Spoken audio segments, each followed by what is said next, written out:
The book of Ruth is a really pretty short little book, only 4 chapters, so we're reading a pretty good chunk of it this morning. It appears where it does in the scripture, right after the book of Judges, because it is set in the day of the Judges, about 1100 BC. That's what we call the dramatic date.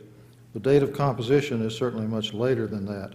The story revolves around the marriage between 2 Jewish men, Mahlon and Chilion, and 2 non-Jewish women, Ruth and Orpah. This was a hot-button issue, Jews marrying non-Jews. It was a hot-button issue among the Jews at the time of their return from the Babylonian exile, around 530-36. After the conquest of Jerusalem in 587 BC, the Jews who were not taken into exile began to intermarry with non-Jews in the area. After the return from Babylon, Jewish leaders, especially Ezra and Nehemiah, insisted that such marriages must end, even though it meant tearing some families apart. Marriages could be made only within the covenant community. The book of Ruth, though, tells a story that demonstrates the importance of, dare we say it, immigrants in a community that wants to shut out people from other places. Ruth's son, Obed, becomes the father of Jesse, the father of David, and of course, ultimately an ancestor of Jesus. We might call this book a kind of romance novella, and the plot centers on several features of Jewish law. Naomi urges her daughters-in-law to return to their homes because she cannot fulfill the obligation to provide husbands for them after her sons die. Boaz, in another point of law, Boaz tells his workers to leave extra grain on the ground when they're harvesting so Ruth can glean enough for her and Naomi to eat. And Boaz, who is not Naomi's nearest relative, must strike a deal with the man who is in order to marry Ruth. And when they're telling that story, the book even says, in earlier times it was so-and-so. So that demonstrates a fairly late date of composition. Today we're familiar with a name that sounds like one from the book of Ruth.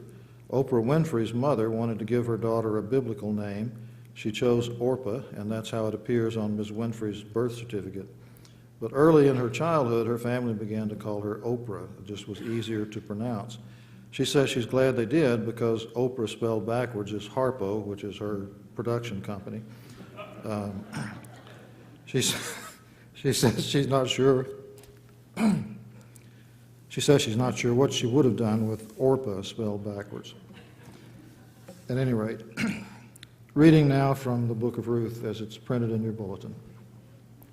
In the days when the judges ruled, there was a famine in the land.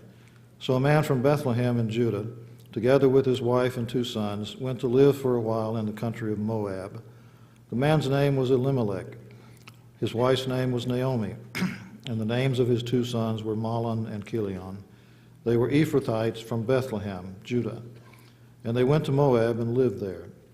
Now Elimelech, Naomi's husband, died, and she was left with her 2 sons. They married Moabite women, one named Orpah and the other Ruth.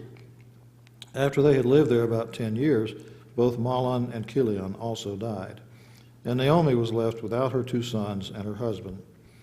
When Naomi heard in Moab that the Lord had come to the aid of his people by providing food for them, she and her daughters-in-law prepared to return home from there.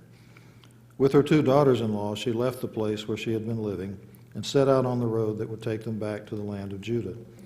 Then Naomi said to her 2 daughters-in-law, "Go back, each of you, to your mother's home. May the Lord show you kindness as you have shown kindness to your dead husbands and to me. May the Lord grant that each of you will find rest in the home of another husband." Then she kissed them goodbye, and they wept aloud and said to her, "We will go back with you to your people." But Naomi said, "Return home, my daughters. Why would you come with me? Am I going to have any more sons who could become your husbands? Return home, my daughters. I'm too old to have another husband.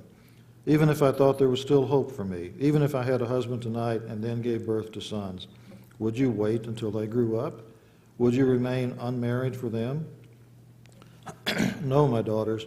It is more bitter for me than for you, because the Lord's hand has turned against me." At this they wept aloud again. Then Orpah kissed her mother-in-law goodbye, but Ruth clung to her. "Look," said Naomi, "your sister-in-law is going back to her people and her gods. Go back with her." But Ruth replied, "Don't urge me to leave you or to turn back from you.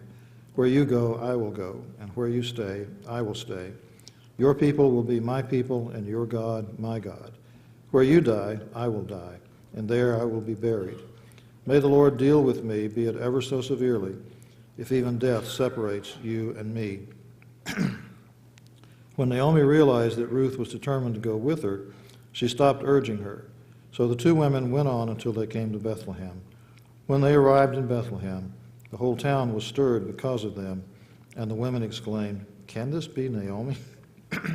"Don't call me Naomi," she told them. "Call me Mara, because the Almighty has made my life very bitter. I went away full, but the Lord has brought me back empty. Why call me Naomi? The Lord has afflicted me. The Almighty has brought misfortune upon me." So Naomi returned from Moab, accompanied by Ruth the Moabite, her daughter-in-law, arriving in Bethlehem as the barley harvest was beginning. This is the word of the Lord.